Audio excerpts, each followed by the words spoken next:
बड़े ही प्रतापी थे प्रियव्रत जी महाराज।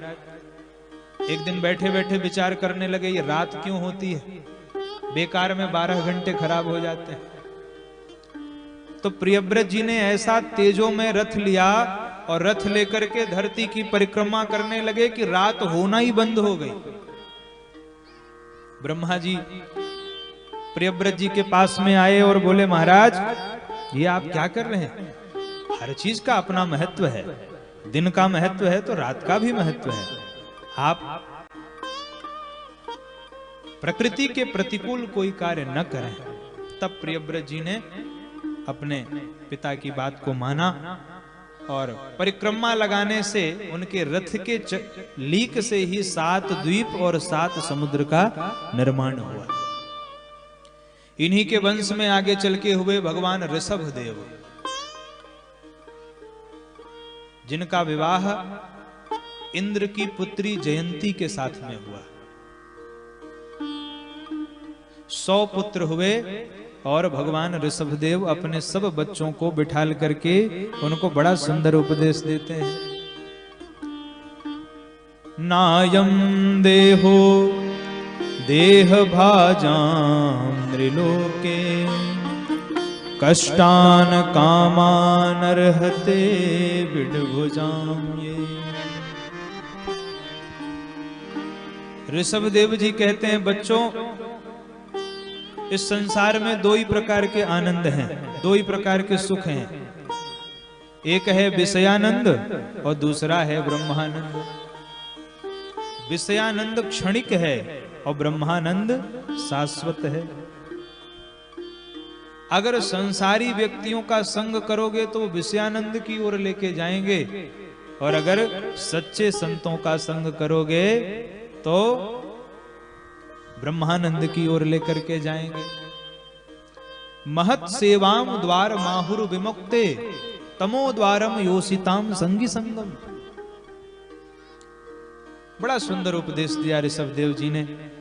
ऋषभदेव जी कहते हैं अपने पुत्रों से कि बेटा, वह गुरु सच्चा गुरु नहीं है जो भगवान के चरणों की ओर लेके न जाए। वो माता पिता सच्चे माता पिता नहीं है जो अपने पुत्र को भगवान की ओर जाने के लिए प्रेरित न करें। इस प्रकार बड़ा सुंदर उपदेश दिया और मुक्त भाव से विचरण करने लगे। रिद्धि सिद्धियां आई ऋषभदेव जी के पास और रिद्धि सिद्धियों ने कहा हमें स्वीकार कर लीजिए, पर ऋषभदेव जी ने रिद्धि सिद्धियों को भी स्वीकार नहीं किया।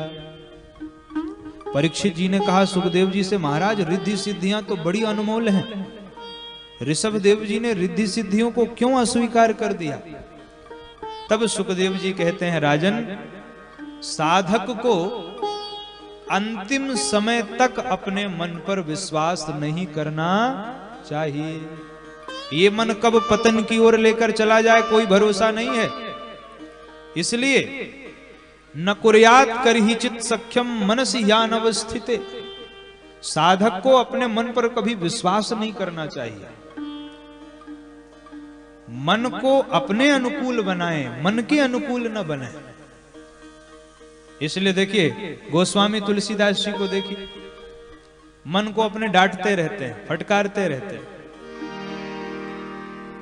पाई न केहि गति पतित पावन राम भज सुन सठ मना। अरे मूर्ख मन, तू भगवान का भजन नहीं करता है। देखिए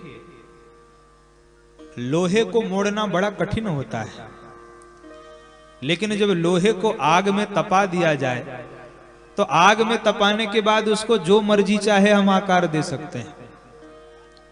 इसी प्रकार हमारा ये मन भी लोहे के समान कठोर है, जो जल्दी से मुड़ता नहीं है।